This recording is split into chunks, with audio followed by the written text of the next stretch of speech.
Here are 4 of the main reasons why small and large business software projects don't go as expected.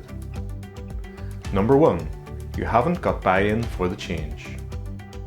Businesses who involve their team early in the process are much more likely to succeed than those who impose a new system without first understanding people's challenges and frustrations. Number 2. You haven't fully understood the business requirements, so you buy the wrong software. Many businesses start trialing systems or even buy them without testing how they'll fit. Avoid this by physically mapping out your business processes and using these to test how potential systems will serve your needs. Number 3. You've tried to implement everything in one go. It can be tempting to try and get the whole company ready to switch over to new systems, but this is almost impossible even with a small team.